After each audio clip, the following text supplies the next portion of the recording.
Good morning, SKN. I'm Jamie Morris. And I'm Cortensia Carty. Thank you for joining us on this Tuesday edition. We proceed now to the latest in local news. This from SKN Vibes. The 2023 edition of St. Kitts and Nevis Diplomatic Week opened on a high note of praise on Sunday, April 23rd, when senior government officials and diplomats joined the staff of the Ministry of Foreign Affairs to worship at the Antioch Baptist Church at Limekiln Commercial Development.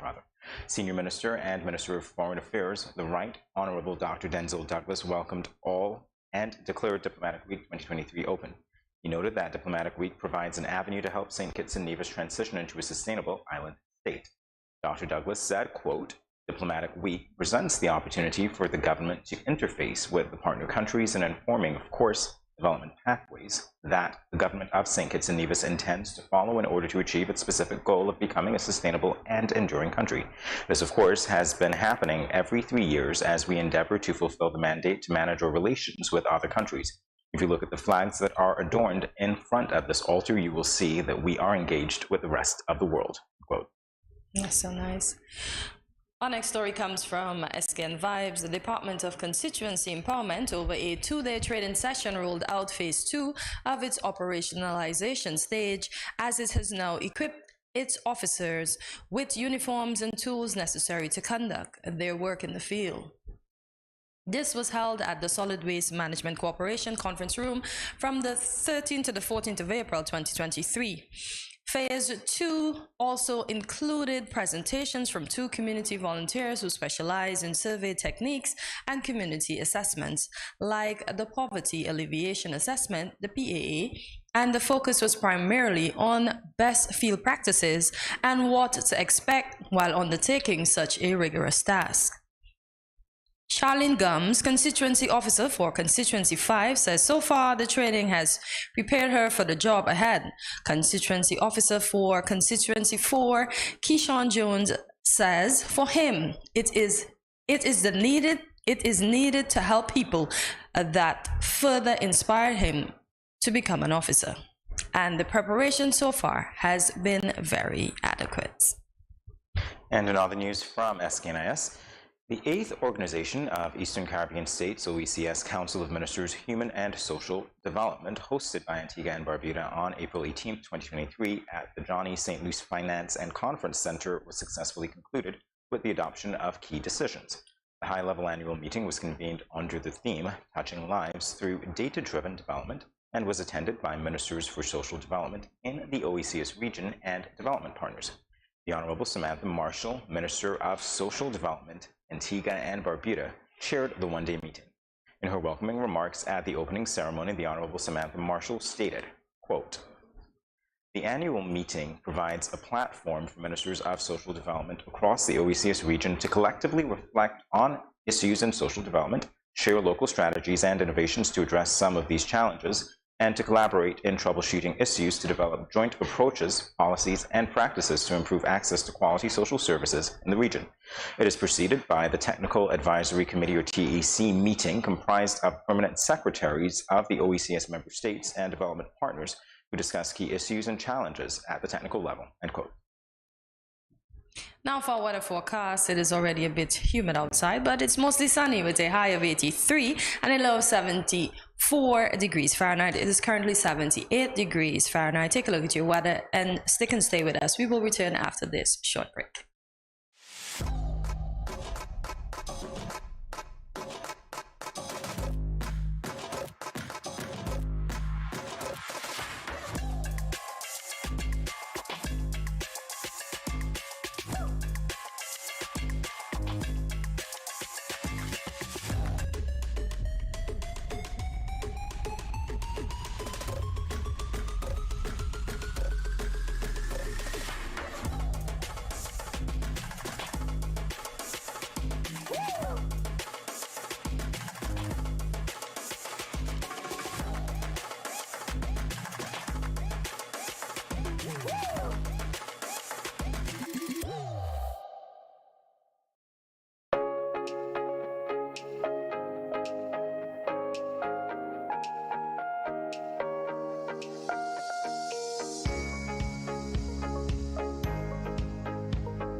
no cash, no card, no problem. Dad, embrace the freedom. Welcome back to Good Morning SKN. We now now for regional news. I apologize. And the news comes from Loop Caribbean. Plans are being made for the establishment of a national intelligence and security agency that will report directly to the president and deploy agents to foreign diplomatic missions, as well as collect information from any public authority despite existing that may prohibit the disclosure of such information. This comes as the government prepares to pass new legislation to facilitate the agency. According to the Demerara Online News, a copy of the National Intelligence and Security Agency Bill, which has been published in the official gazette, states that the director is empowered to deploy agents abroad. The draft law states, and quote, the director, with the approval of the president, may assign officers of the agency to serve as liaison officers to embassies abroad when necessary for the fulfillment of the responsibilities of the agency, end quote. And in international news, this from the BBC. A cheetah has died in India's Kuno National Park in Madhya Pradesh state, the second in less than a month. The cause of death was cardiac failure, according to a preliminary autopsy report. Forest officials said the cause of the 6-year-old male animal's death was not immediately known. It was one of 12 big cats that were brought to India from South Africa in February. India reintroduced cheetahs last year, more than 70 years after the animal was declared officially extinct in the country. On March 27th, a female cheetah, who was part of the first batch of animals brought from Namibia, died of a suspected kidney ailment. The reintroduction of cheetahs in India has generated excitement, and any news related to them has been making headlines. Well, there you have it for the latest for today. We'll be back in a moment with more Good Morning SKN. See you then.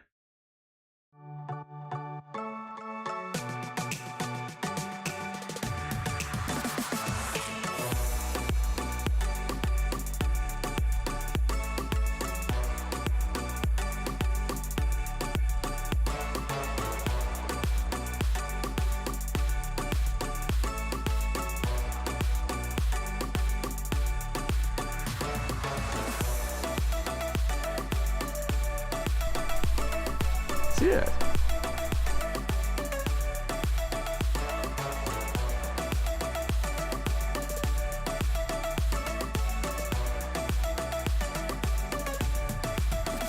An exotic experience.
Yo, what up? It's your boy N Richie right here at Studio 327. I'm here to give you the promo that you guys need because this is something special for St. Kitts. I'm telling you, tune in to Good Morning SKN, 8 a.m. to 10 a.m. on YouTube, Facebook, and on Moment Channel 4. Also, I realize nobody else is doing this. Follow the Good Morning SKN Instagram at Good Morning SKN and the Studio 327 Inc. Instagram. Follow us on YouTube and Facebook. This is pretty long, but follow us and yeah.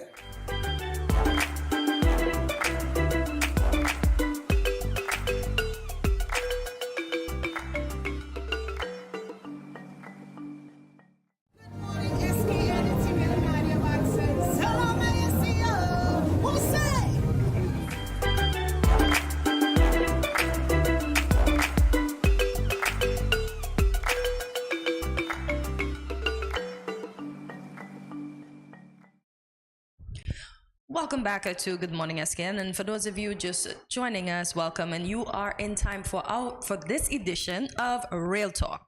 We will be discussing the question, is it unethical for actors to play characters of different races and ethnicities? Take it away. I honestly don't think it is. Do you know why?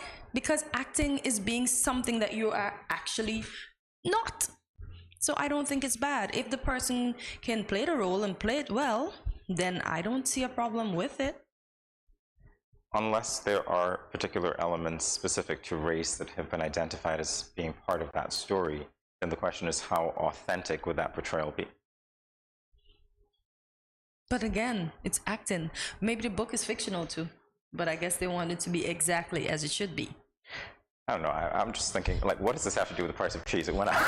It's just my own thought. Everything's Do going up. people have nothing better to do? I know. Although, based on what I said to you before, I could understand if it's something of that nature. Perhaps it might be wanting to have your race represented in fields where they weren't traditionally represented. So, for better or worse, I could understand the debate on that front, I suppose. But do you realize, I don't know, did you watch the new Avatar or the old Avatar? I watched the old Avatar, not the new one. But, okay, so let's just talk about that Avatar. Sure. Apparently, the blue characters are black people. Yeah, that's what So I'm blue? I'm kidding. That's what the creator of the movie said. So they're most of them, well, the entire race of the avatars are black people. We see the few that aren't, like the bad guy, the general, and a few others. But if you look at the movie, you can clearly pick out who has African ethnicity from who doesn't. Okay. But the whole movie, the guy said the tribe is black. All right, so the incarnation of souls. So do you see this debate making its way into the Avatar movie? Well, I guess if they start putting in a bunch of other color characters. See, I have to be careful, because I don't want to offend anybody. I understand it. I guess the general question is, to what extent should ethnicity be, and is it important when casting roles like that? Is it really important? And again, it depends on the authenticity of the character. So a black man cannot play a Jewish character? No, I didn't say that at all. No, I'm just asking. Because there are black Jews. That's the thing. There are black Jews. So I really don't. Yeah, this is one of the things that I literally like to stay away from when I can, but is it important when casting? Again, it depends on the story that you're telling. It depends on the authentic portrayal. But also, I would say to you, sometimes old stories get revamped. Old stories get, a new coat of paint, so to speak, and you jazz it up. Exactly. Good to see it, right?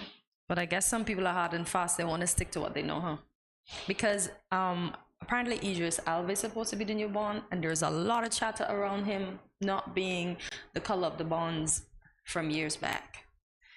And I don't understand that. Even somebody said, but isn't he English as well?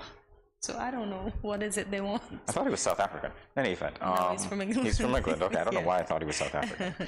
All right, but when I heard that years ago that he was going to be Bond, I was actually fascinated by that. I thought it was a good thing, but then again, look at my race. Yeah. So you can understand why I think it would be great for somebody of that race or ethnicity to be represented, to take on the role of such an iconic character. I didn't see a problem with it. But I could understand why other people might have a problem with it, because the original character was not always black. Ian Fleming. It's just what it is. So I might be excited, but then I have to weigh that against what other people have come to expect. So. And even the fact that acting, as I said, you're portraying someone that you're not, basically. And there is a next complaint in the media that there's a shortage of young actors in the US. So actors are coming from around the world. They reference mostly Australia and England, and taking the jobs in the US as US superheroes. But my thing is, you don't know where these people are from until you hear their true accent, because most of the time, Jamie, they're speaking American, and then when you Google them, you'll be like, but he's not from there. Like, I never knew Idris Elba was from England until he had an interview, because when he acted in an American movie, the man was speaking straight American, and then they say when they go to acting school, they learn all of these things. So I don't see what's the fight. If these persons are available and they can do the job, then it shouldn't be a problem. Look at white chicks. Two black guys dressed up in white costumes for a That fun might movie. actually not be a good reference. Just say, I think it might not be a good reference because similarly, when we had Ted Danson in blackface Yeah, in boy. a movie with Whoopi Goldberg, there was a lot of angst over that. And so to see the Wayans brothers do the reverse, although it's comedic, could easily be offensive. Okay. I don't know, boy. I just think because we're acting and we're playing something that we're not, acting in other ethnicities should be okay. I'm pro for it. Okay, well, yeah, in that vein, I don't know what to say because we're talking about ethnicity. The only thing that comes to my mind, I know it's not ethnicity, is loved Robin Williams and Mrs. Doubtfire. Help is on the way. I guess he shouldn't be playing a woman either. But hey, it is what it is. People debate these things. They certainly do. So, why is it problematic? And this comes from AnnieJusticeMag.com. It's invalidating the uniqueness of each ethnicity. So because it was a story that was written about a black man, then a black man should play the role, or a white guy, then they should play the role. A Hispanic guy, then a Hispanic guy should play the role. So we're dividing ourselves along cultural and ethnic lines. Yep. I don't think that I would go that far to say it's invalidating the uniqueness of ethnicity because, again, it's something that's made for the screen. So I don't see how that portrayal could actually make its way into an invalidation of something that's greater than that. Exactly. But that's just my opinion. Perhaps you think differently. Yeah. Can I say... No, I shouldn't say that. I'm not trying to go to jail. What about this one? It potentially could disappoint an audience looking for representation. So if I'm looking for, I don't know, somebody looking like Roger Moore to play James Bond and I see an Idris Elba, it might be an issue. I don't know.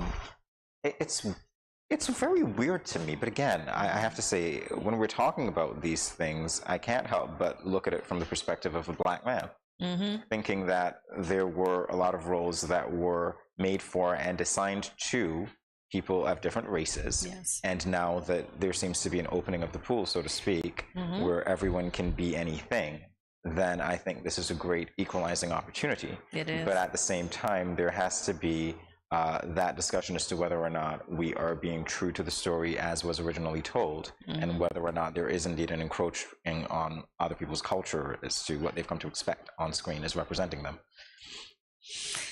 I guess my mind was in the same train of thought concerning, and all I'm thinking about is Idris Elba Bond. Like, come on, is it?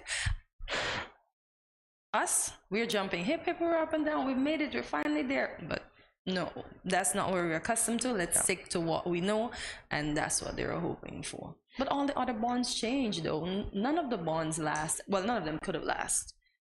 Let's say Mr. Connery, he couldn't last because he's no longer with us. But I mean, over the years, the bonds changed. They just remained the same color. And they got younger. Don't talk Bond to me, Cortensia. My two favorite, and I have this debate all the time, Timothy Dalton and Roger Moore. Sean Connery comes in third for me. Okay. Definitely Timothy Dalton. It's just, yeah. I like Pierce Brosnan. Something about him too. He wasn't that bad, but I like the last one, Daniel Craig. He was he was good. He was very, very good. Idris Elba, we're with you, okay? We understand we it. are with you. I don't think, honestly, I don't think that this is much of a debate. Yeah, you're acting, man. You're not being yourself. I don't understand why it's such a fuss. I get what you said. I understand why it could be such a fuss, but the fact that we are being frauds or fakers. So then the question, I just want to throw this out there because let's imagine that, for instance, we had Roots. And I know that this is like far out, right? But we had Roots. Sure. And to just throw a name that you had out there, let's say that it was Daniel Craig who played Kunta because of whatever reason. How would we feel about that? But we'll have to paint him dark, to be honest. So that's the only reason he could play Kunta Kinte, because Kunta Kinte was never a man of color. Ah, okay. Yeah. So what did I got the vibe. I got you. So what? Okay, LeVar Burton. What was his role? I don't know who's LeVar Burton. Okay, to be there honest. you go. Reading Rainbow. Okay, we'll look it up. But that being said, I'm saying, can we have the same type of discussion if, for instance, something that was dear to us culturally, West Indian culture, represented by someone of a different ethnicity? How would we feel? if there was a story within our culture that came from St. Kitts and Nevis. The first thing we'll say, they're stealing our culture. Well, there you go. So you can understand or appreciate this And I debate. get that, but the whole point that is acting. Yeah, but it also has to be authentic because the actors fair get props for authenticity. So Yeah, how well they play the role. Yeah. All right. well, there's another one about showing a lack of respect for the creator's script, and we did talk about this in detail. If you think about being true to the story as originally written, then are you indeed violating the story? Well, depending, because now you have me thinking about Harry Potter. I wonder when they were casting if they had the lady, well, the writer, J.K. Rowling, I wonder if they had her present to help pick or create the characters, because it's her mind, it's her characters. How can a producer get it as real as we saw it? And how did they know Harry Potter needed to look like this, the little goblin thingy's looking like that, the professor looking like this, so... Yeah. So I guess sometimes they have to work with the creative stuff Yeah, they to do. get it properly. So They do. yeah. All right, well, that's it for Real Talk. We'll be back in a moment with more GMSKN. Stay tuned.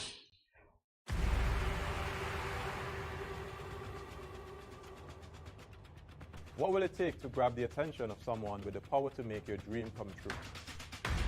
7 hopeful entrepreneurs in search of the finances necessary to take their ideas to the next level. This is their lives, right? This is their business. 4 savvy business owners ready to make a pragmatic investment. You can't help people if you can't help yourself. First, you make the dollar and you give the dollar. Why you take your business offline? I really feel that you need to do a little bit more research. Very knowledgeable. Super knowledgeable. You have a great idea and a great concept. I think you'd be snapped up by Disney. If you have a job someplace, it means that if something is not working, you can walk away. Who will invest? Let's do this. Let's do this. Thank you. And who will be sent home with nothing? I am your host, Kevin Hope.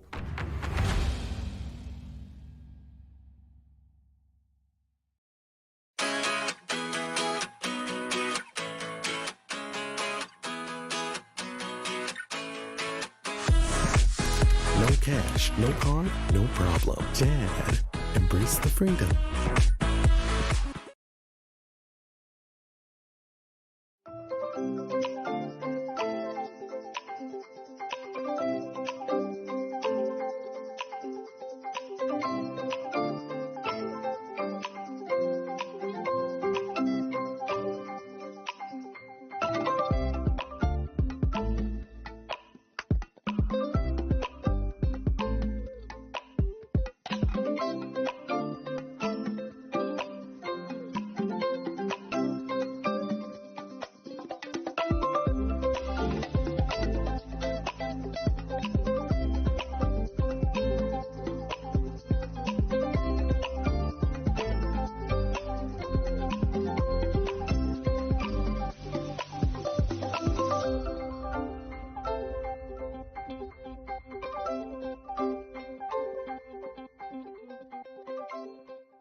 What will it take to grab the attention of someone with the power to make your dream come true?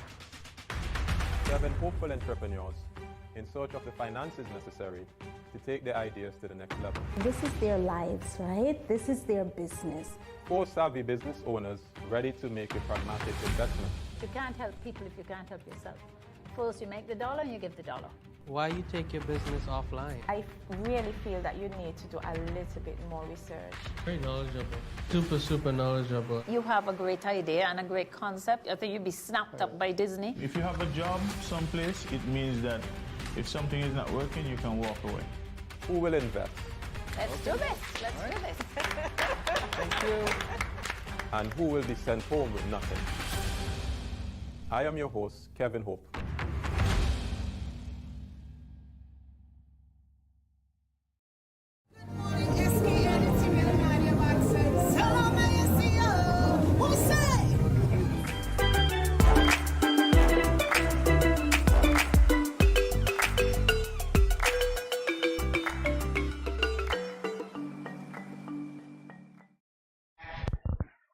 Award-winning author and poet Veronica Tugaleva once said, quote, "You'll never know who you are unless you shed who you pretend to be. You'll never know who you are unless you shed who you pretend to be." End quote. This is very interesting quotation, Hortensia. Any thoughts on it? The first thing that came to my mind, so we're basically not being ourselves every day? Because it says you'll never know who you are unless you shed who you pretend to be. So to me, this is implying that we're fake. We're not being our natural selves daily. Yeah, you think so? Yeah. You'll never know who you are unless you shed who you pretend to be. Yeah, I don't. Okay, go ahead. I want to interrupt you. No, go ahead, because I'm trying to figure out who I'm pretending to be. Or who am I pretending to be about myself? This is me. So then you're not pretending, are you? No. Unless there are moments when you are. No, I can't pretend. I have to be me. All right. So you'll never know who you are unless you shed who you pretend to be. What this says to me is that pretense is something that perhaps permeates every aspect of life. Perhaps not on an individual basis, but a lot of people do pretend for one reason or another. And sometimes we get lost in that pretense. For instance, if you are in whatever relationship you're in, whether it's a work relationship, whether it's a marital relationship, perhaps you have the husband, perhaps you have the children, and you're aware that you should be a loving mother, you're aware that you should be a loving wife, and everything seems to be lined up for you.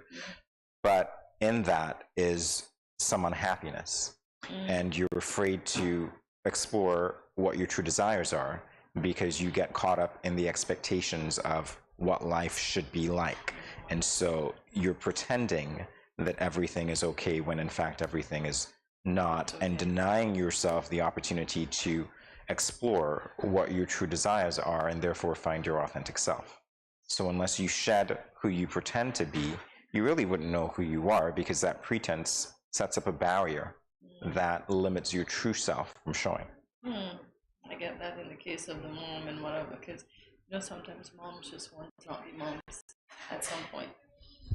Oh, see, I'm so as I was saying, concerning the moms, we know sometimes the moms don't want to be moms at one point, right?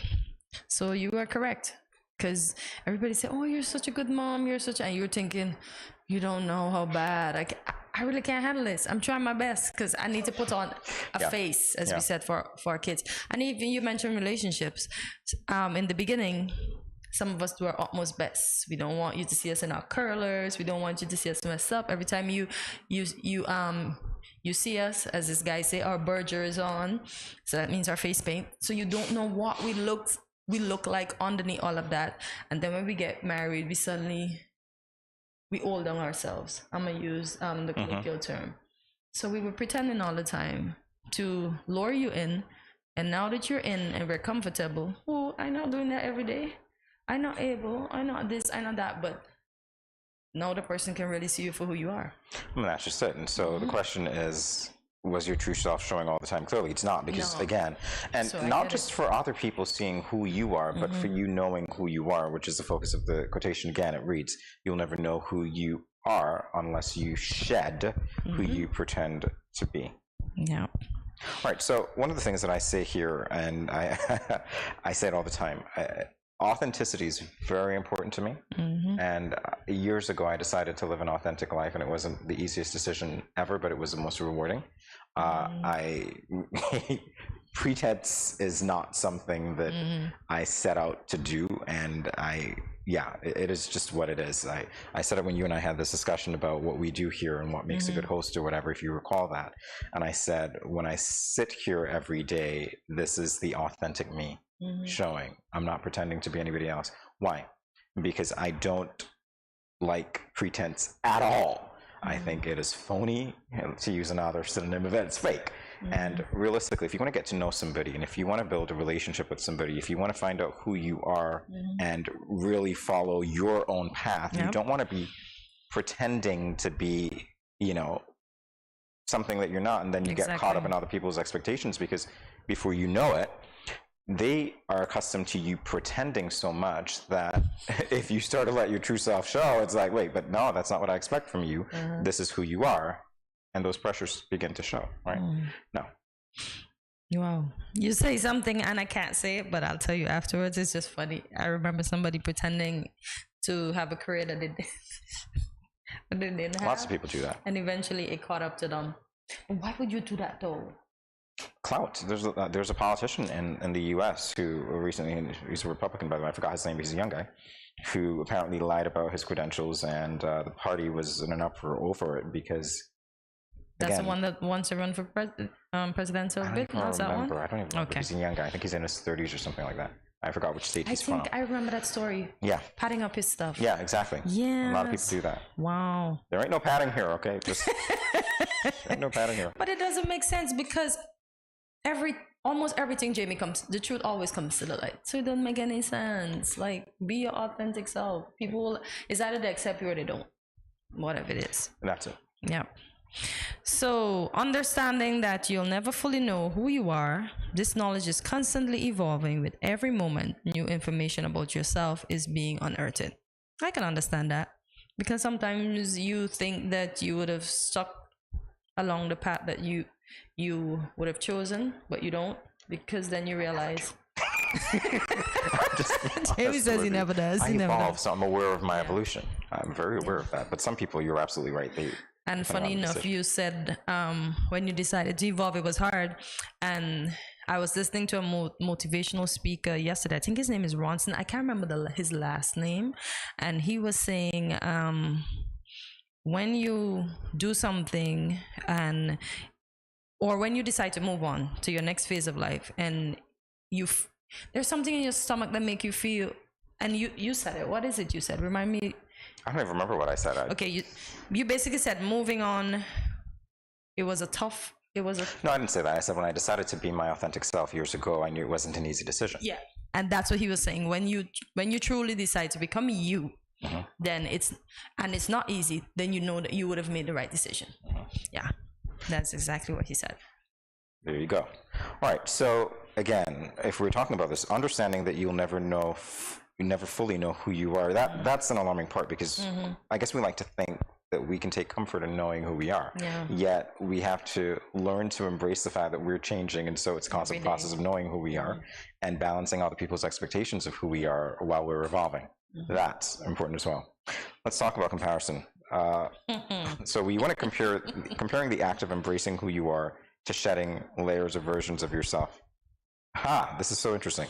When we talk about versions of ourselves, let's talk about how those versions of ourselves develop. Sometimes those versions of ourselves develop because of people's expectations. They're imposed on us. Yeah.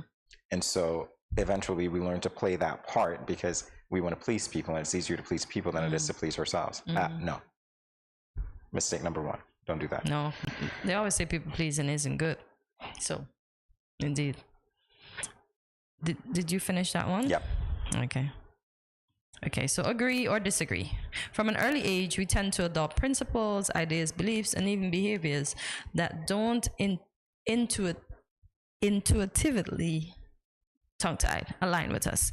In a way that is inexplicable, sometimes you can't express to someone why you personally don't accept or believe in something. Yeah, that's why I don't argue religion or politics.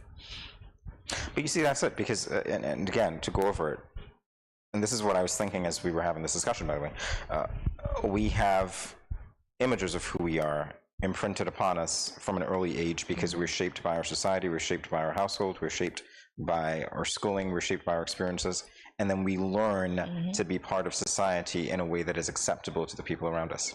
Yeah. What happens as we grow is that sometimes we begin to challenge those expectations because we realize, as this read, that they don't align with who we are. And so as we are fighting for our expression, or self-expression, much like a snake shedding its skin, coming out of it, it's not the easiest or prettiest thing, but it is something that has to be done as you emerge more beautiful than you were before, because that is your authentic self. Yeah. And so that shedding is repetitive, but necessary.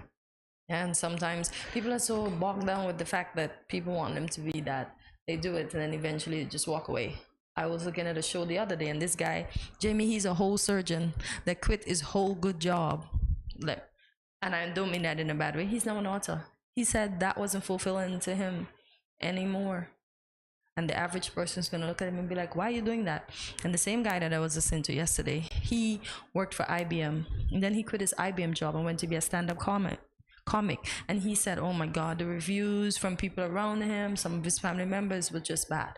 Because they're like, what's wrong with you? Why would you leave your safety net to go and do that? And blah, blah, blah, blah, blah. But it's what he wanted to do. So he pursued his passion at the behest of some people not talking to him anymore, thinking he's crazy because he left a good, padded, paying job. And on that note, this might be a good time to tell you guys that this is my final week on Good Morning SKN. I've decided to leave Good Morning SKN, so thank you for the segue, Cortencia, as we continue with our discussion. So, the importance of standing firm in who you are and not swaying because of other people's opinions. No. This one requires you to be rooted, because if you think of trees sometimes that have to withstand hurricane force winds, you've got to know who you are. You've got to dig in. You've got to be confident in who you are. And it's not saying that you're not going to sway, you're not going to bend at certain points if they're valid, because that might be part of you finding out who you are as well and evolving in that way. But generally, yeah, because of other people's opinions, if they don't have merit and they can't penetrate who you are, because you know, as I said to you yesterday, who you are better than anybody else, and you agreed with me, then don't do it just because that wouldn't be authentic to you. Definitely going to be a fraudster like the actors. Definitely. And I mean that in a good way. That said, we'll take a short break and we'll be back after this. Stay tuned.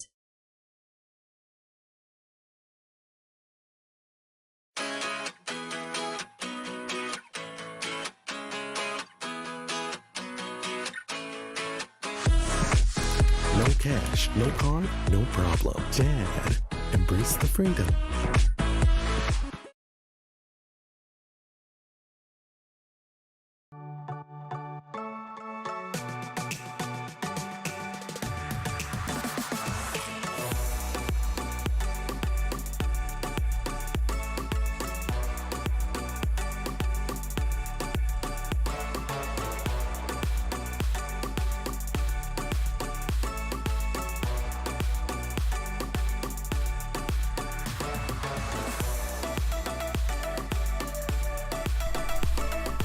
Yeah.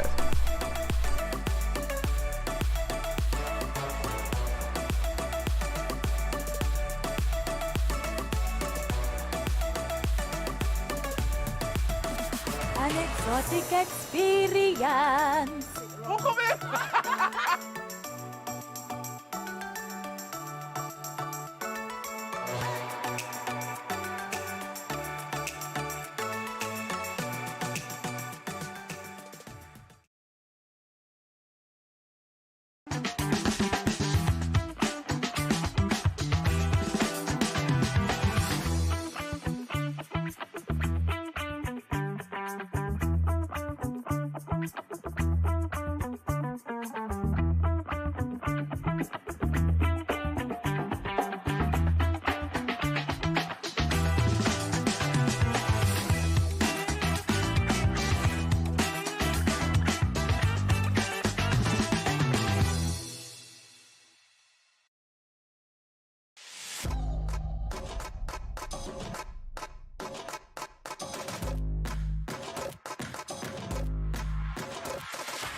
No cash, no card, no problem. Dad, embrace the freedom.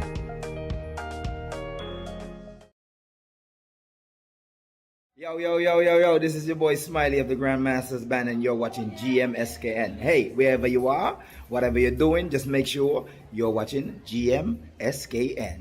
What up?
April 16th is observed as Good Deeds Day, and the Chip-In Volunteer Center has been celebrating good deeds all month long with their initiative, Pass the Good Deeds Baton Around. I like that. It almost sounds like a song. So joining us from the Chip-In Volunteer Center are Shezdor Tyson, the Coordinating Director, and Finora Ibel, Executive Director. Good morning, ladies, and welcome back to Good Morning SKN. How are you doing this morning? I'm excellent, thank you. How are you? I'm doing good, thanks. I'm perfectly well. Thank you. I'm perfectly well. Thank you very much. All righty, lovely, lovely. So I'm going to start with the importance of giving back. Well, I would say that regardless of what we accomplish, we are human beings first. And if we forget that, we are going to have problems. Definitely. And so that is why I became involved. Chip-In was Final's brainchild, actually. Okay. And I just nodded. I said yes. When she told me.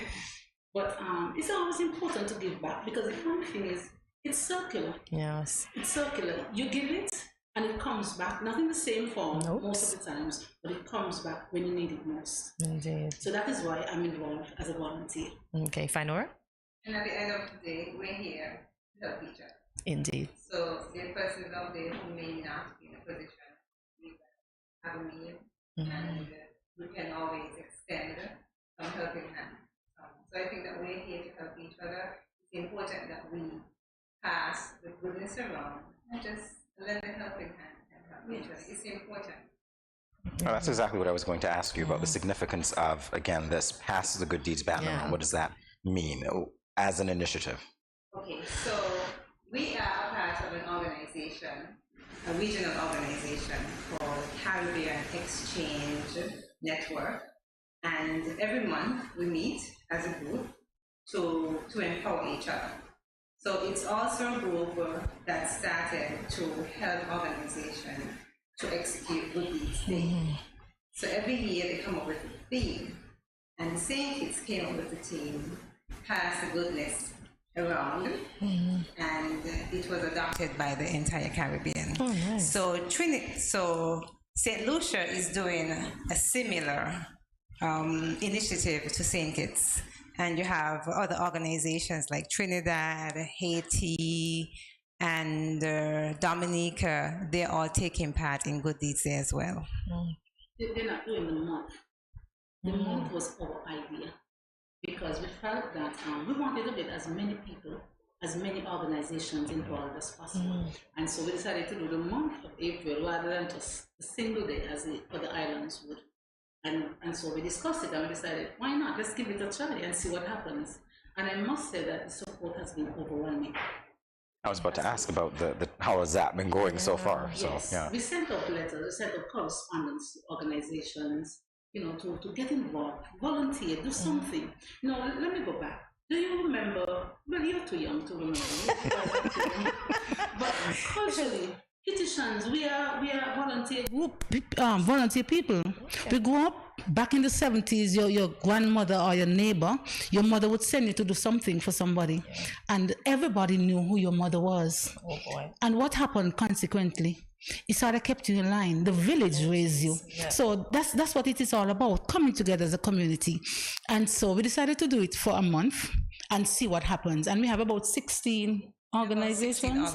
Yes, that came on board and participated. Now, I believe that one of the things, I haven't discussed it with finance, but one of the things we're going to do is plan earlier for next year. And so by October, we should have it. I believe that if people are given earlier notice, we're going to get even a better response. So we're going to start planning for next year earlier.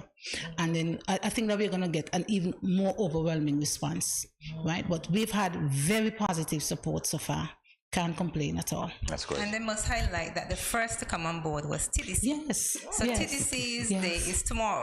So they would be given the baton tomorrow. Yes. Last week we had sustainable development. We were in the square. Unfortunately, or fortunately, or coincidentally, I'm also the PS of that ministry. So we had our activity last week in the square where we started cleaning. Well, the capital project is the rehabilitation of the square, and so we decided to use that as our part of our good deeds, the effort. We also have National Bank who will be taking part this week as well. Yes. And WAS University. We had Digicel who participated last week for 2 days. Yes. And we're very grateful for that. Credit Union, Cable, Ministry of Infrastructure, BT Duty Free, Department of Agriculture. So we had good support and good partners. And what do these organizations do during those 2 days that they have the battle? They decide. We have a variety. A variety, a whole spectrum of activities that you can do. There's no limitation when it comes to doing a good deed. It can just be something as simple as giving a meal or helping a child with homework.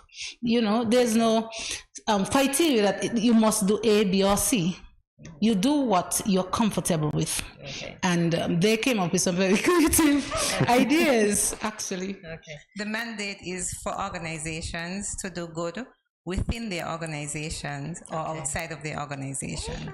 So we encourage persons, they can do good within the organization by even having something simple as a day of hug at TDC or wherever else. It could be a day of buy lunch for your colleague. It can be external, where you decide to do a community project.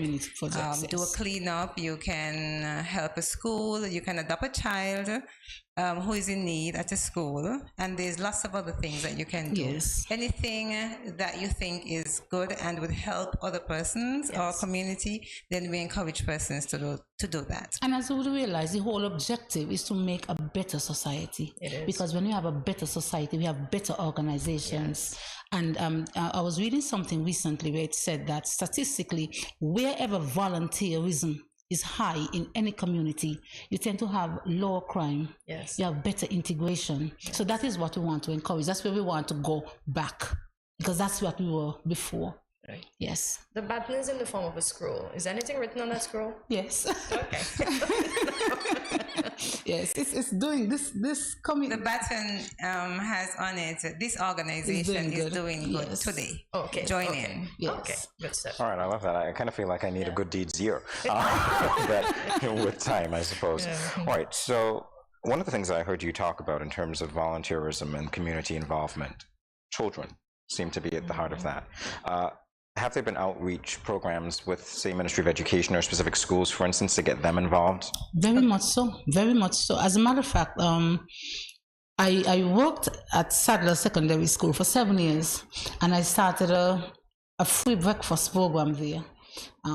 We just asked people to contribute, and we had a hot cereal in the morning, because the children travel from far and they had so many issues, so many social issues in that community, and you just started. You know, you're just the initiator. And people came on board, they donated cereal, they donated cups, just about everything and more. And so we extended it to Keon High School as well. We started it in Keon High School as well. And yesterday, where did we go yesterday? We went to Keon Primary School. We went to Keon Primary School yesterday, where we donated a swing. Yes, we donated a swing and some lunch benches. Yes, and it's not that we have the resources. Sometimes we're just a vehicle through which it is done. And so we partner with persons and groups and organizations, and we facilitate, yes, the project. So yesterday came on Primary, and we went to the daycare. We went to the daycare. After, we had the Ruth Libert Foundation. They donated some tablets for preschool, and so we went to the daycare yesterday and we presented them to the Keon Daycare Center, and the children were quite happy. I mean, hugs. I mean, they don't know about goodies there, but I got so many hugs and kisses, you know. So we are the vehicles through which you can, or you can do it directly if you choose to. We also reached out to the Ministry of Education, and we're hoping to have a school edition of Good Deeds in May. Okay, that's nice. So we're looking forward to that. Involvement of the youth. Yes. Yes. So we're passing the baton to the younger one. Yes, so involvement of the youth.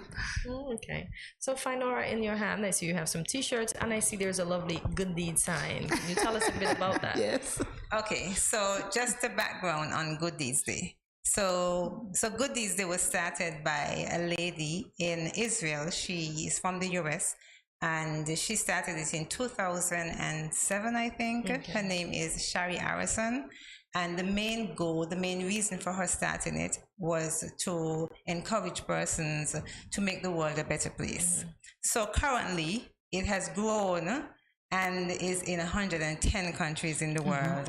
So every year in April, millions of persons participate in Good Deeds Day. Yes. So that's basically the background for the organization. Okay. So chipped in and became a member of the Good Deeds Day in 2021. Yes. Okay, congratulations. And that's why we're wearing our T-shirts. So every time we ask an organization this year to participate in Good Deeds Day, we gift them with some T-shirts. Oh, yes. And we bought T-shirts for them. Thank you. Thank you. Good quality shirts. So, I realize that. So I'm giving you your shirt. Thank you very much. Well, everything is good there, right? Everything is good here. Thank you so much. Thank you so much.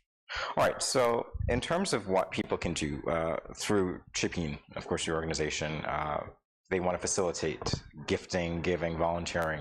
How do they contact you? Are there opportunities for that even?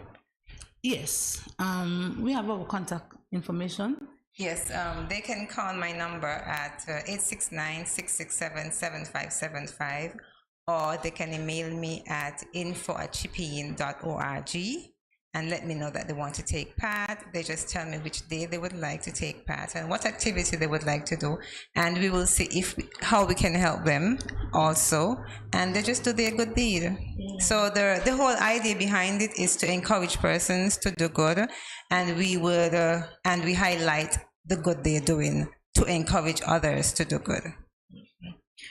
Do you work with any international organization, let's say like Feed the Children or anything like that?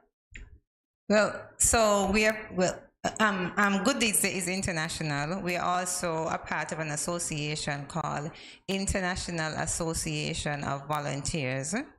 And as mentioned before, we are part of a regional organization called the Caribbean Exchange Group. So, okay. Yes, we're hoping to work with other international organizations in the future. Okay, good stuff. I feel like there is an infection of goodness going around with what you do, and I like that because there's so much negativity in the world, it seems. That is the thing. That is the thing. We have become so materialistic, and we forget that we are human beings. And so, whatever little you can do, it may not even cost you anything, but it can impact somebody's life positively and forever, for the rest of their life. Because I mean, I have been the benefit of people who would have helped, and so you give it back. You give it back, and you pass it around. You don't give it just to get it back either. No, you pass the kindness on. Yeah. You pass the kindness on. Yes. Yeah, pay it forward. I heard a motivational speaker said, plant trees whose shade you don't intend to enjoy. Exactly. So, yeah, yes. it makes So sense. yes, and we want to encourage everybody. Get involved somehow. It doesn't necessarily have to be through our organization because we are still young and we have only seven of us. We're trying to get some men because we have six ladies and one gentleman. So we're trying to grow. So we're still in the infant stage. But there are so many other community groups, your churches. Get involved somehow and just help, just volunteer. We have so many seniors who need help. Yes. Just pass, see what they're doing. Ask, have you eaten? I mean, I have told my street. I just check. That's all. Just check. See what they're doing. You said seniors. I know. Remember my mom really sending us over to help sweep the yard or do something. Yes, because that is where we came from. I mean, in Keon, because that is where we are from. In Keon, that is how we grew up. We grew up helping each other. We grew up everybody helping each other. When one neighbor has some activity, everybody joined in. Yes, because there was no money to go around to pay. Exactly. There was no money to pay, no. And so we got a lot done with very little. Yes, indeed. And I think that we can go back to that. Do a lot instead of waiting on government and waiting for somebody to give you something. Yeah. We can be each other's support in a lot of ways. So we have 7 persons on the management team, but we have over 50 persons who are registered as volunteers. Yes. So we're going to open it up in terms of membership, and we're going to start a membership where persons can become a member where they actually help the organization itself, whether in passing marketing ideas around and help marketing, whether it's coordination or whatever they may be experts in. And it's not burdensome. It's not burdensome. It's not something that you have to do every day. So it's taxing on your time. It's not burdensome because we have capable people. So, we pass the work. Yeah. Yes, so it's not burdensome at all. So have you thought about the days of meetings, how frequently they'll meet, etc., whether there'll be payment of dues or anything like that? As yet? Not yet, not right now. Not right now, but we meet on Zoom, or we meet sometimes by mail, wherever it's convenient. Okay. And it's not too often. So as I said, it's not a burdensome volunteer group at all. Well, I can tell you, and being here with us today, you've definitely brought some good. Thank you very much for my shirt. You've made me smile. And you've also given me a little bit of hope when it comes to, dispelling all the negativity that's out there and just bring some positivity to it. So thank you so much, ladies. It was our pleasure to be here, and we'll come back. Yes. As I said, we're going to start earlier to promote for next year. So you're going to see us back. So before you go, though, I want you to encourage other organizations to get on board because you're at 16 and you're hoping for 40. So can you just let them get on board? Okay. So we're encouraging other organizations to get on board. Chip in. Chip in, yes. Chip in. Just call my number 667-7575 and tell me your organization would like to chip in and volunteer and do a good deed. And then we'll just add you to the list and you do your good deed. And there's space for everybody. Everybody, yes. Indeed.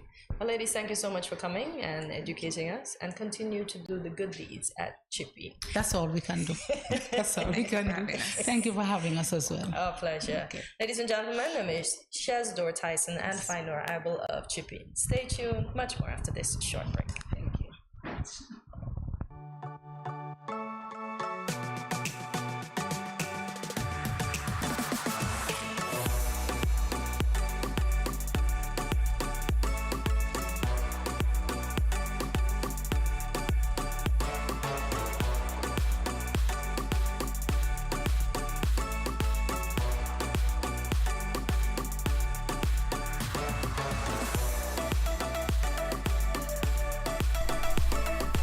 Yeah.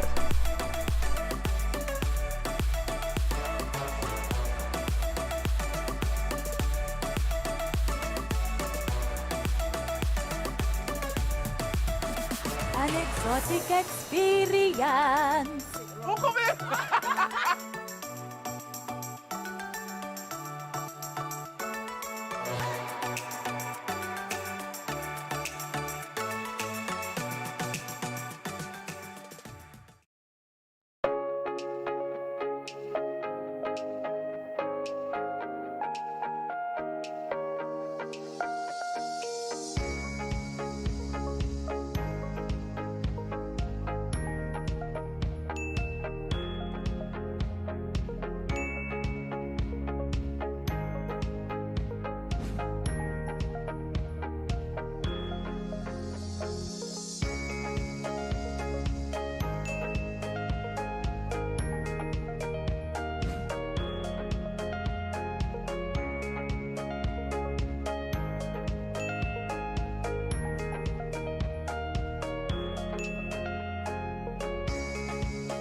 No cash, no card, no problem. Dad, embrace the freedom.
Cheers.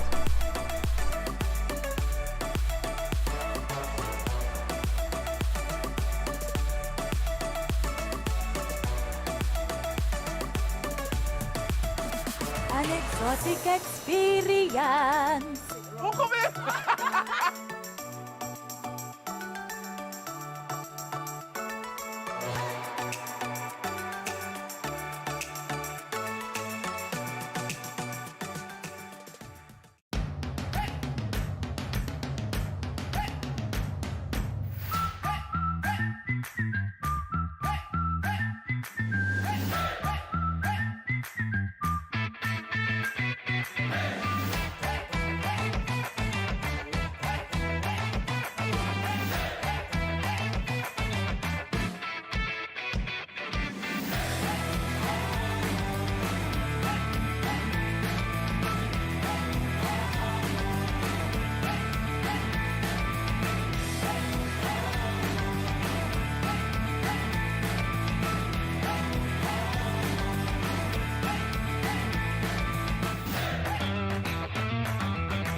Good morning, SKN. Wagwan. Yo, this Benz Lad coming to you live from Jamaica. You see it, go already. See me. See me, I say Caribbean people stand up and I love this. This show is very important. You understand me? Yeah, man. Studio 327. Benz Lad, it's a big up. See me, I say. I'm the whole innocent crew. Yeah, man. More love.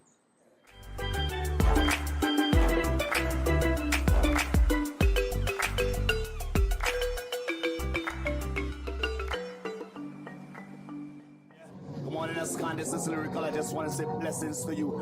There are a happy place in the life if you live in there. A happy place in the life if you live in there. Cause them at a happy place in the life. And they can't change. And they just come out here to do right. So whether day or night, they will never ever change. Blessings, blessings, and blessings.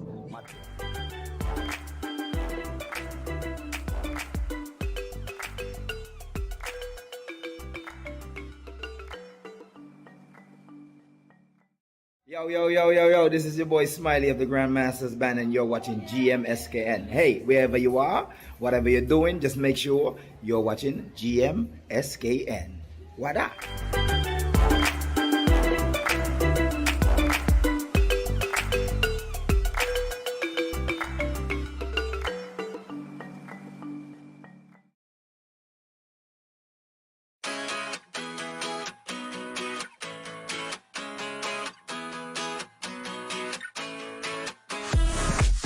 No cash, no card, no problem. Dad, embrace the freedom.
What will it take to grab the attention of someone with the power to make your dream come true?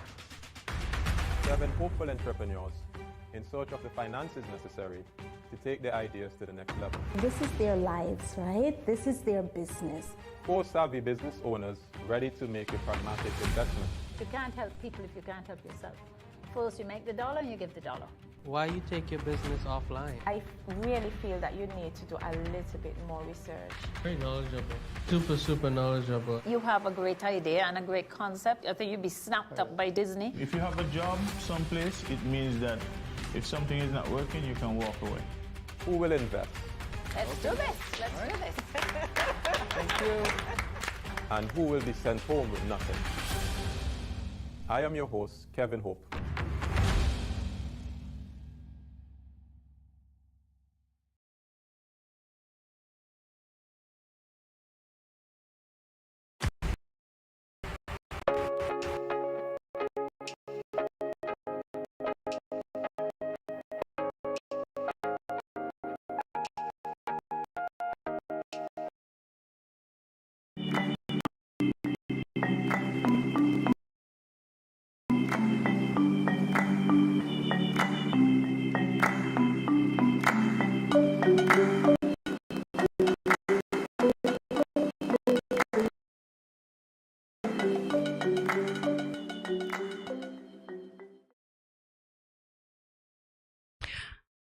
Up next, we have on Zoom Nurse Vincia Hendrickson. Stay tuned.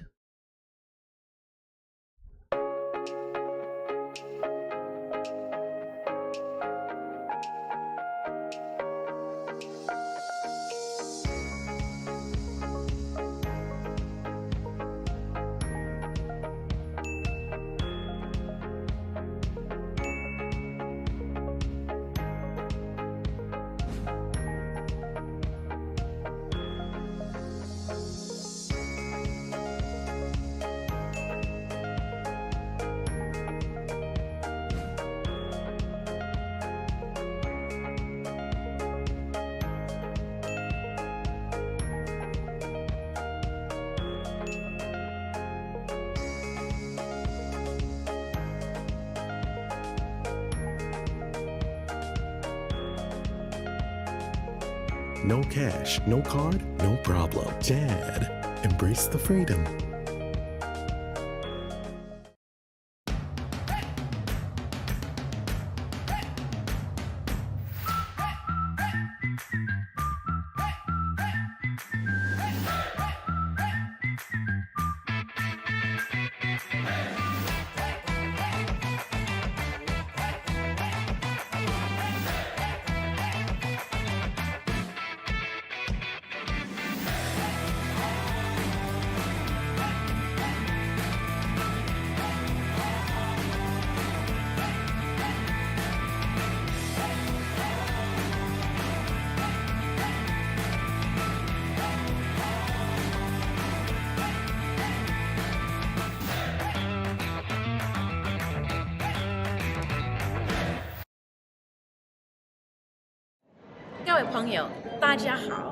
Greetings, my lovely people. I'm Chantel, residing in Taiwan.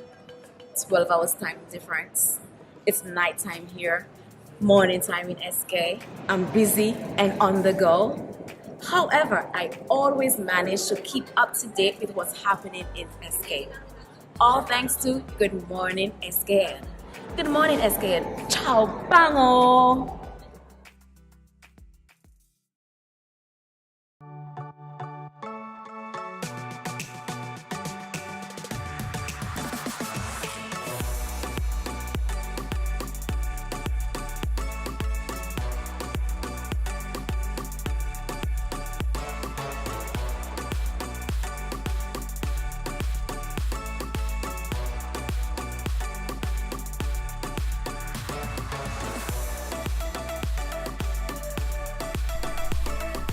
Yeah.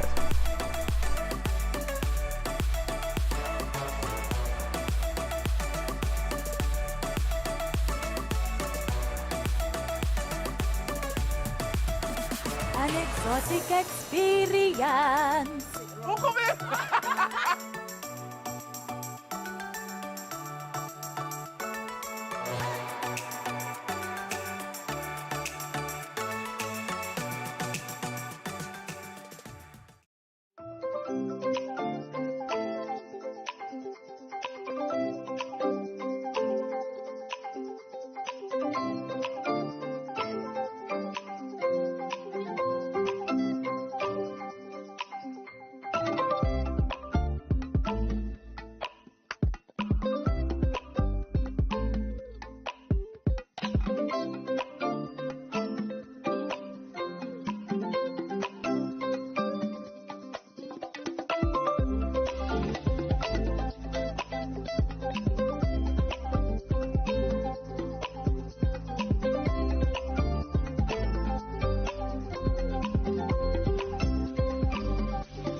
位朋友，大家好. Greetings, my lovely people. I'm Chantel, residing in Taiwan. 12 hours time difference. It's nighttime here, morning time in SK. I'm busy and on the go. However, I always manage to keep up to date with what's happening in SK. All thanks to Good Morning SKN. Good morning SKN. Ciao, bango!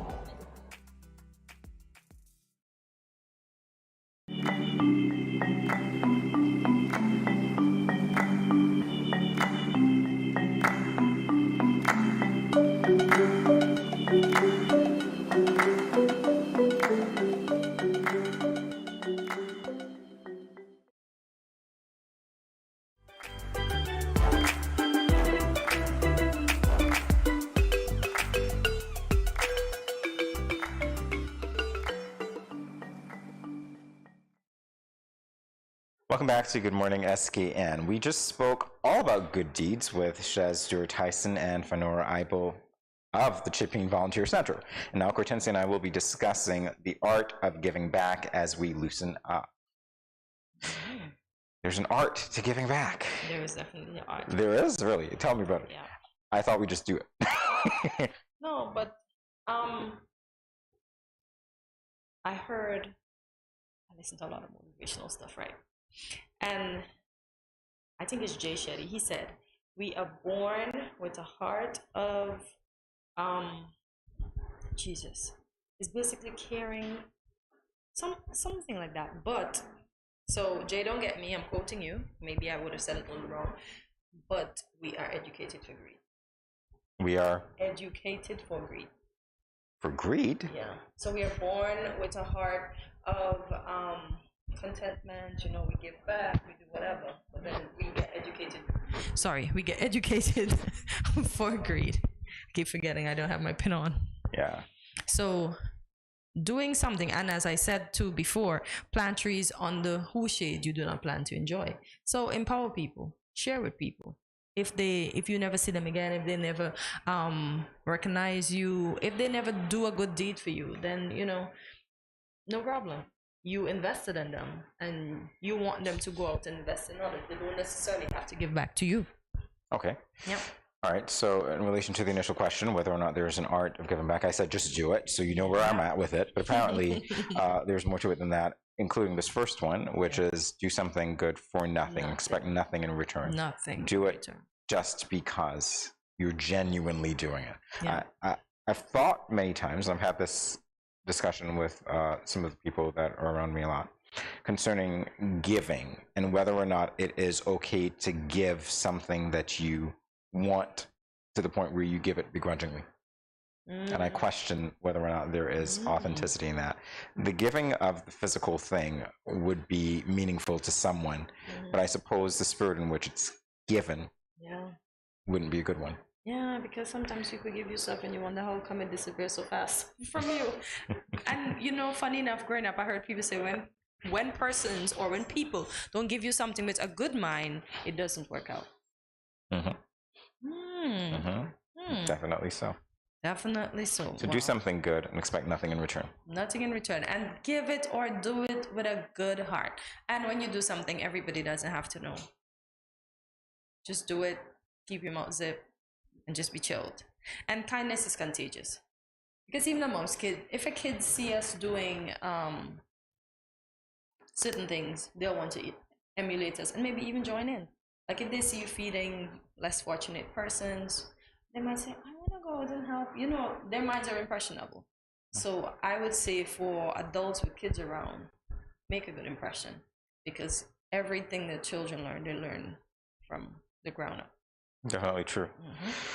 All right, so you want to get from the heart. So again, this is exactly what I said before, a 1 and 2, do something for nothing, but also don't give begrudgingly, give it from the heart, knowing of course that you mean well when you do it. It's not like you're giving because somebody forced you to do it or because it's going to be a photo op, which I hate to see really. Yeah. I much prefer to see people giving things, well, I wouldn't see them, that's the thing, which is even better, because if you're doing it, it's going to be authentic, doesn't need to be a photo. Everything doesn't need to be posted on social media We don't need to see you handing over all of these things, and we really don't need to see that. I wish that was the case, though, Jamie, because everything now is a photo op.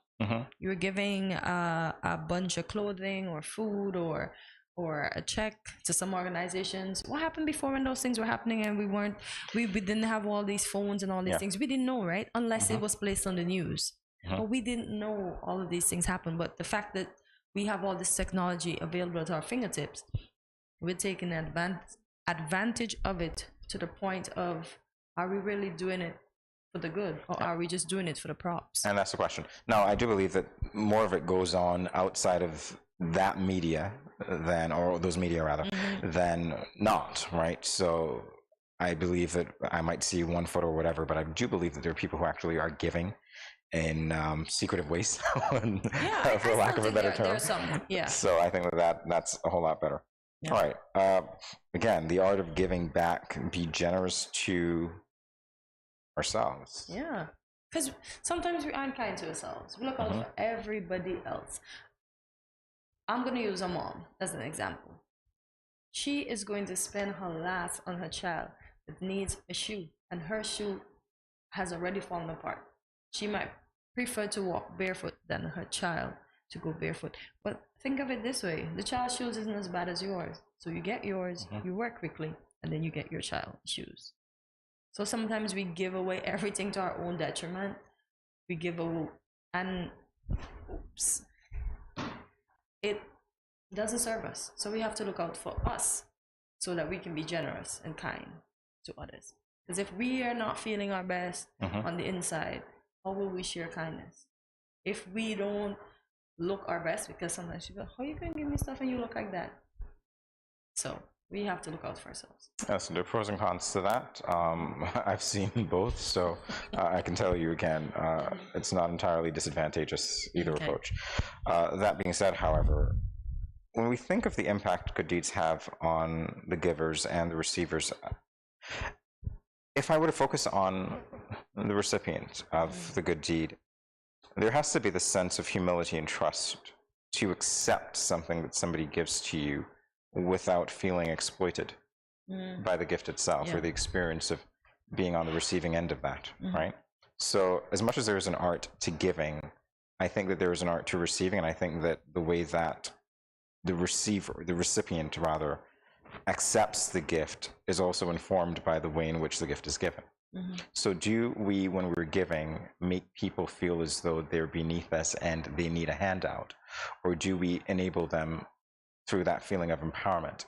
I know that you have this need, and I know that that need will help you live a more productive life, and so I just want to help you with that need. Because there is an art to that as well. Definitely. But what if you mean you have great intentions, Jamie, and you decided to help, and then these people think what they think, or they decide, oh, I don't want them from them there, but I saw the need. Should you like screen the person first, or ask them if they want, and don't just share it with them and they feel belittled? It's possible. Maybe. It depends on your finesse. Do you have that level of finesse to approach that situation? Would you rather do it anonymously if you think that that helps? Would you rather just leave a package outside and say from an anonymous donor or an anonymous friend or something like that? Would you prefer that? You know, it depends. There are many different ways to do these things, right? Sign it, guardian angel. That might be acceptable. You don't know who it is, but you know somebody's looking out for you and you feel better about it. Because the reality is that there are a lot of people who are going through a lot of things. They might need certain things. And on that point as well as to needing certain things, I don't think that while we might have the best of intentions, I don't think that we should really give people what they don't need. And so to give them what they need requires some knowledge and some level. If you don't know what that individual needs, go through an organization to do it. Let the organization indeed figure that part out. Sometimes when persons are less fortunate, they don't want to be seen in the handout line, so they don't show up. That's also very true. Yeah, so we have to find ways and means, as you rightly said, guardian angel, to get it to them. And sometimes it has to be in, you just have to remain anonymous. That's better. Anonymity is good. Yeah. All right, so this is our discussion on good deeds. And of course, encouraging you to participate in it in any way you can. Just be kind to someone else and see how far that goes. You never know. Indeed. Chip in. See you after this.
No cash, no car, no problem. Dad, embrace the freedom.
Welcome back to Good Morning SKN. As promised, joining us via Zoom is Nurse Vincia Hendrickson, one of the 6th Division awardees of the St. Thomas Parish Youth Excellent Award. Good morning, Vincia, and it is our pleasure to welcome you to Good Morning SKN.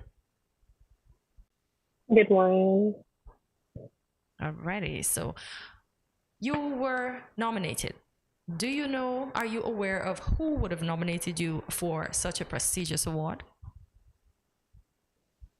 I have no idea, but Latoya Jones, she called me and she told me that I was selected as an awardee. I was shocked, but I was excited at the same time, and I accepted it. So you weren't aware that there's someone that's watching you? No, because I'm technically a baby in nursing. I just started. Okay. Well, obviously, somebody thinks that you're doing very well in this field, and I know it must have been humbling for you. As we talk about the impact that the award has had on you, what exactly is that impact on you personally, Vincia? Well, as I said, I'm a newbie.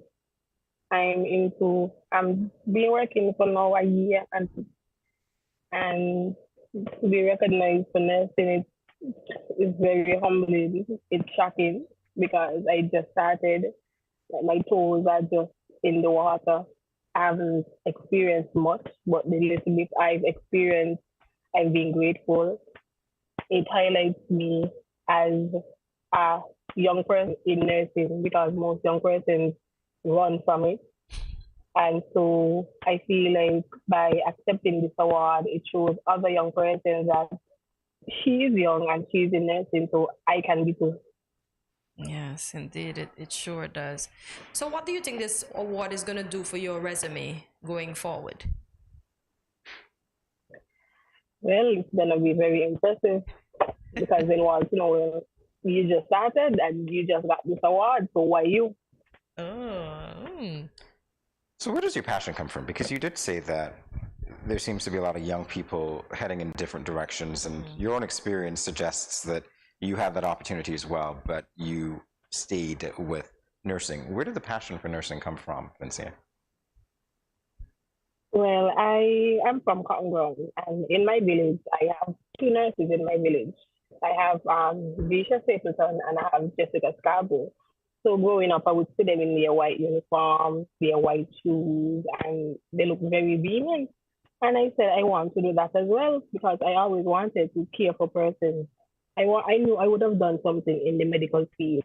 It was a pediatrician or a nurse, but I more swayed towards being a nurse. And so it just stuck with me. I went through it. I went through high school. Everybody knew she wanted to become a nurse. In my yearbook, you would see to the bottom a pediatric nurse. So everyone knew she wanted to become a nurse. And I just stuck with it. I never gave up. You never gave up. So I would assume that you were done with the Navy Sixth Form College at 2015, right? Yes. Okay, and then after that, you went into customer service, you said, because you are an introvert. Yes, I did. And you said Yes, customer I service did. helped you. So let's talk about that. Well, I am shy. I don't talk much. So when you hear that place, you want to become a nurse. But I did customer service representative. It was just a job to save up a bit. And I was actually at the front line. As the customer come in, I'm the first person they meet. So I had to buckle down. I had to put away the shyness, and I just had to be strong, communicate well. And in the end, they actually like me. Even up to this day, person see me and they remember me, and they were like, "We miss you. Why are you not there?" I told them that's not my passion. That was just a job, but this is my career now. So were there any skills that you found transferable to nursing? I imagine if you're engaging with customers, you had to come out of your shell a little bit. Did that translate anyway into nursing? And yes, I did. And I had patience. I had to learn a lot of patience because usually when person come in the bank, they want quick service. And sometimes they are not always going to be the nicest, but you it's up to you to show them what you're supposed to be. I had to be calm. I had to listen. Even when they are angry, I had to smile through it. I had to listen to them still. I had to communicate. I had to be professional. I had to be respectful. And these are some of the skills I transferred over into nursing. I imagine they'll serve you very well, Vincia. You said you saved up. Did you say patience is key? Patience is key. I like that. You said you saved up. Why did you think 2 years would have been enough for you to save up for nursing school? Just 2 years. It was, and it wasn't. It was not. But it was just a starter. It was a starter, but I couldn't put it off any longer because I knew what I had to do, and I had to do it. Wow, I like the drive. All right, so let's run through this as quickly as we can. The NEVA Sixth Form College, your academic status as quickly as we can. So NEVA Sixth Form College, you received or earned an associate degree in natural sciences. And then also... Yes, I did. Okay, then you went to the Colleges for Bryant College? through a program organized by UE Mona, is that correct? Okay, what was that program like? For somebody who wanted to be a nurse all her life, were there any elements of surprise going into it? It was the entire 4 years of a surprise. It was a journey. I had lots of ups and downs in the program because UE itself, UE is hectic, and you couple that with nursing, which is also hectic. It was not easy, but once you have the passion for it, nothing can stop you. So while you were at CFBC, you still had to intern at the hospital? Yes, we did. Okay. We have in nursing, we have what you call, we have the theory and we have the practical. The theory is when you go at the school itself, you study, you learn the basic knowledge, and then we have a skills lab at the health sciences division, and we would go and we would practice our skills. And after a certain amount of time, when we're in our second year, we would venture up to the hospital, and then we start to practice hands-on learning. What were some of the highlights of that experience for you, Vincia? Well, as a second year student, we're eager, but at the same time, we're very frightened. We don't want to do anything wrong. We don't mess up because we will have our professor there watching us. We have the patient in front of us, and then we have the nurse at the hospital there as well. So it was racking. But once you know what you were doing, it just show them you have confidence. They want to see the confidence, and they want to make sure you know what you're doing. How was it administering your first injection to a patient? Well, I was nervous. Okay. But I knew what I was doing. I studied. I remained calm, and I just did what I had to do. Oh, nice. To be respectful to the patient, to be respectful to yourself, and you just go for it. All right, I was asking you before, again, congratulations on passing your RE and R exams, but I'm going to let you tell the public what exactly those letters stand for and how the program was. The RENR. So after you finish nursing school, there's an exam you have to go through. It's called the Regional Nomination for Nurse Registration, RENR.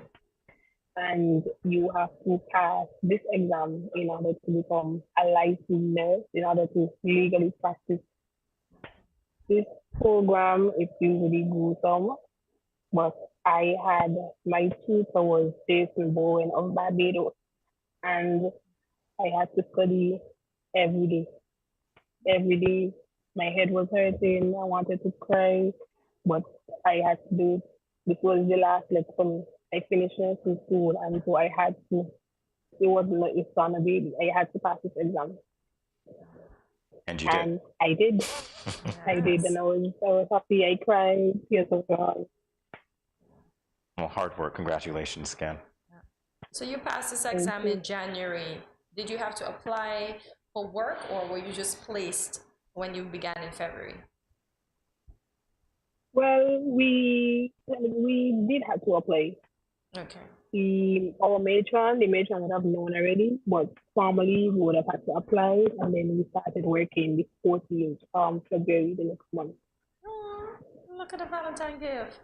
All right, so you began working at the Alexandra Hospital in February of 2022, to be precise. What have your experiences been like there? Could your education up to that point prepare you for what the reality of it is? No, because we usually you learn something in classroom, that's what you learn, but then you have to put it into the real world, but sometimes it's not always as it seems.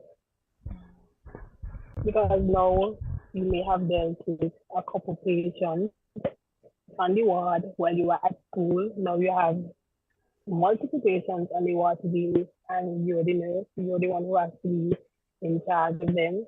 But we would have had persons mentoring us at the hospital, showing us what to do.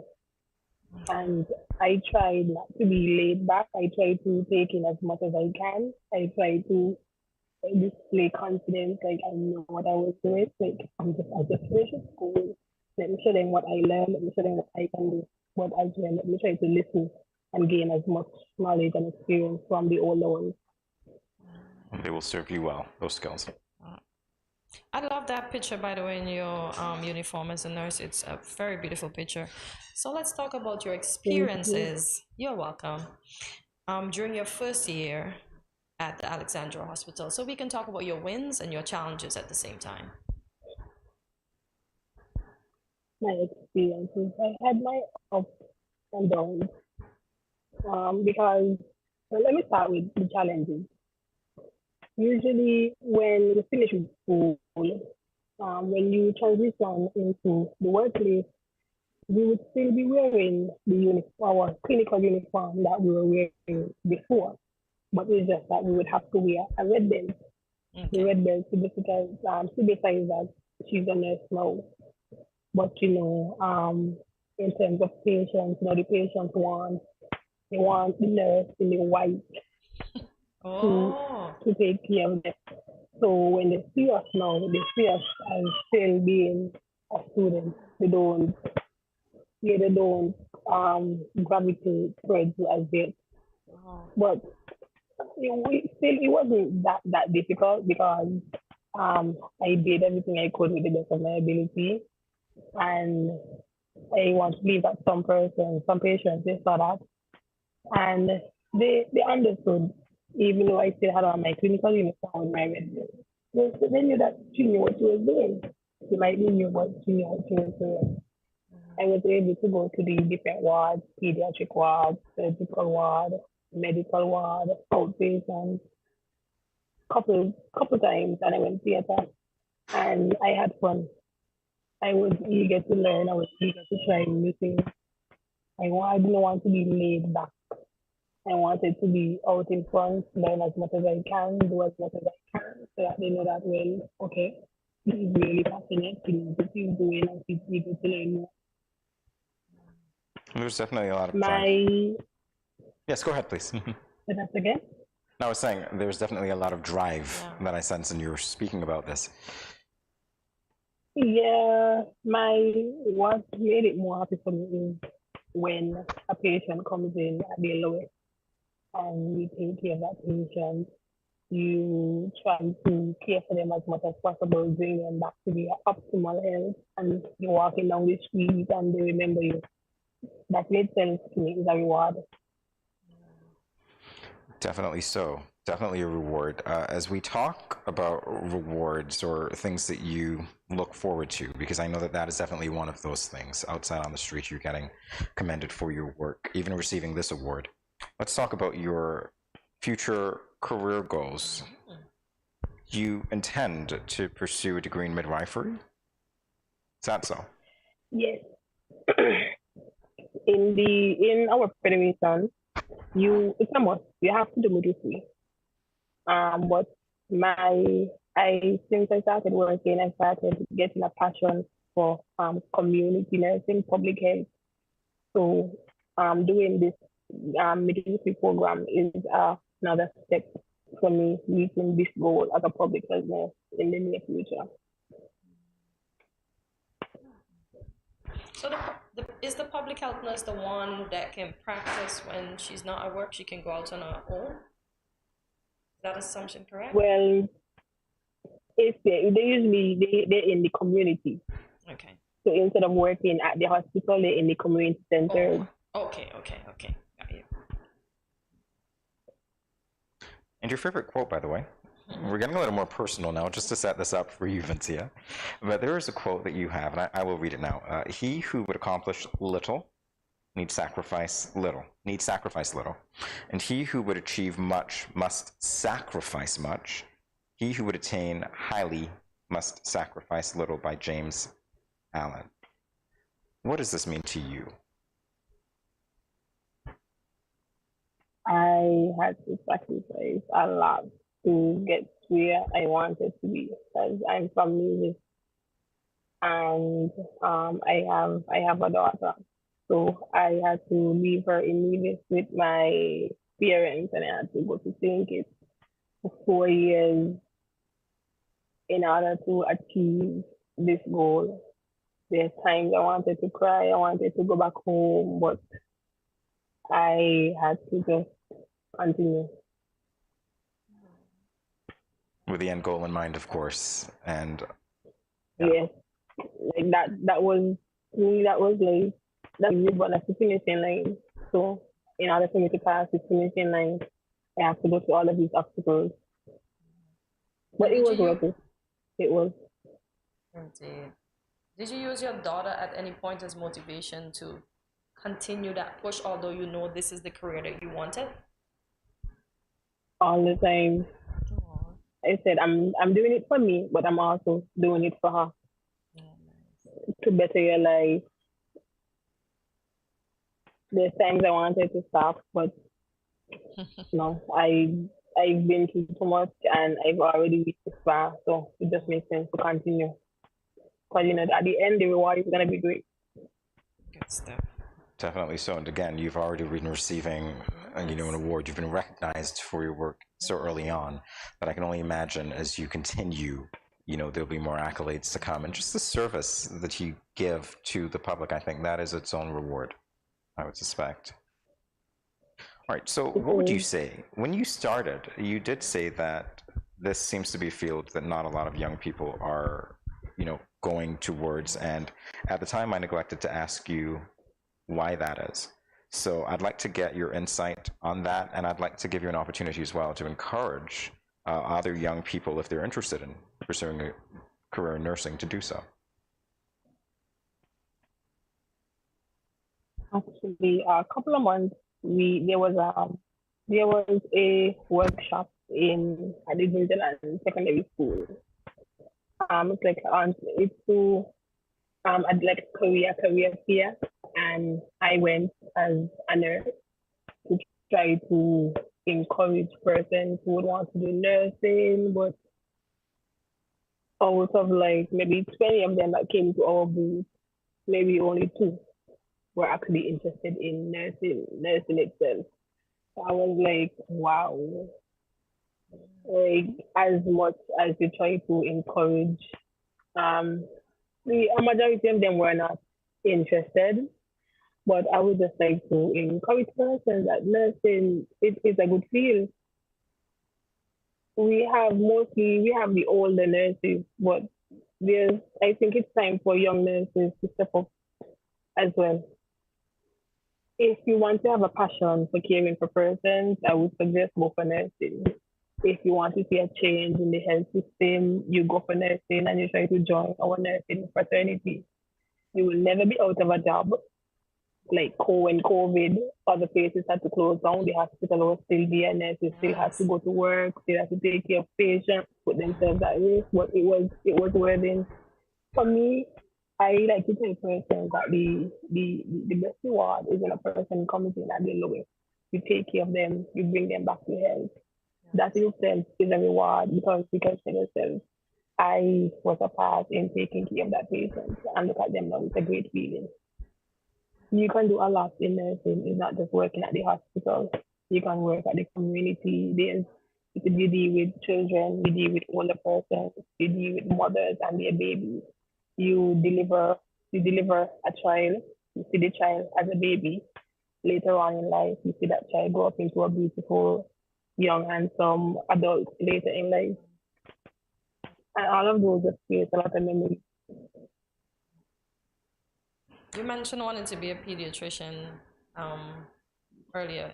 Are there any plans to pursue that goal? I don't think so.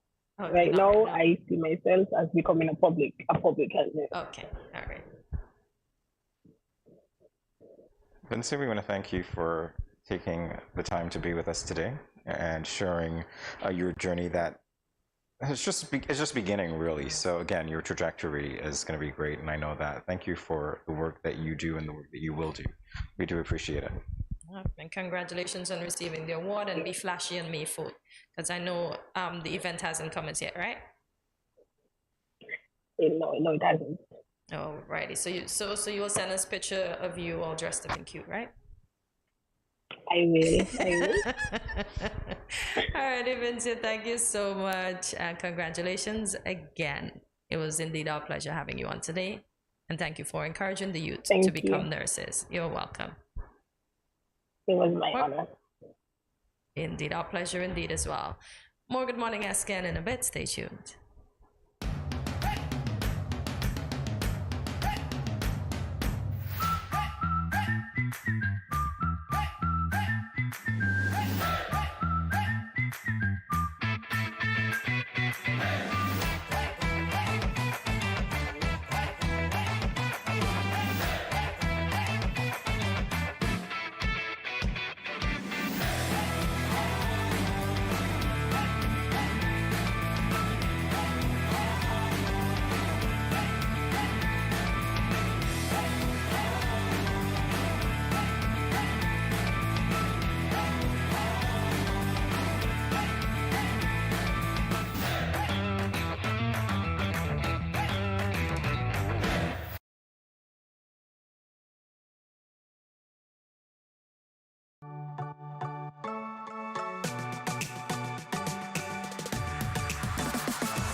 Cheers.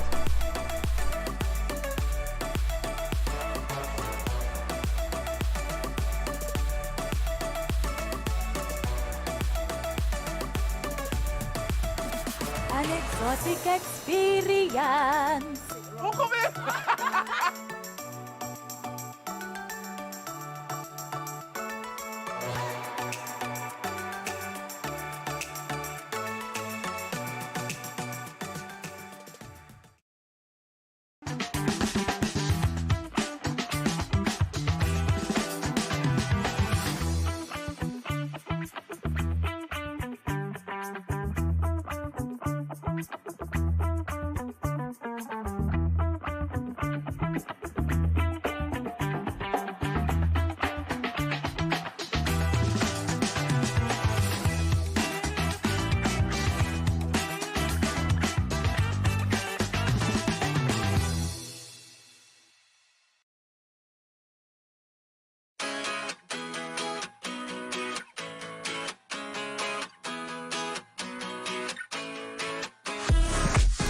No cash, no card, no problem. Dad, embrace the freedom.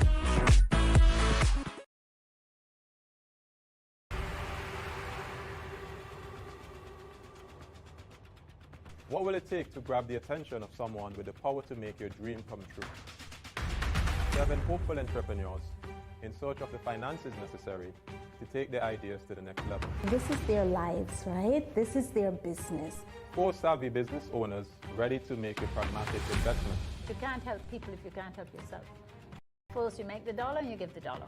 Why you take your business offline? I really feel that you need to do a little bit more research. Very knowledgeable.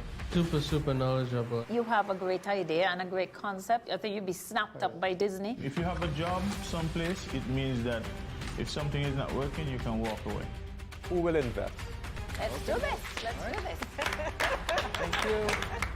And who will be sent home with nothing? I am your host, Kevin Hope.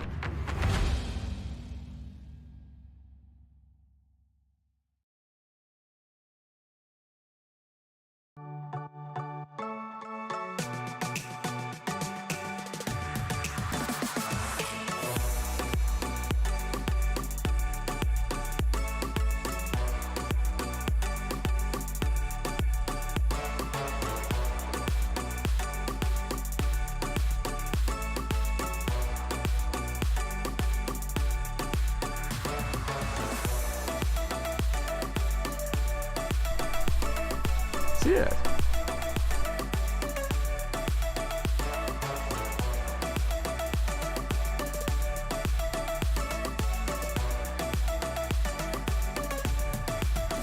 An exotic experience.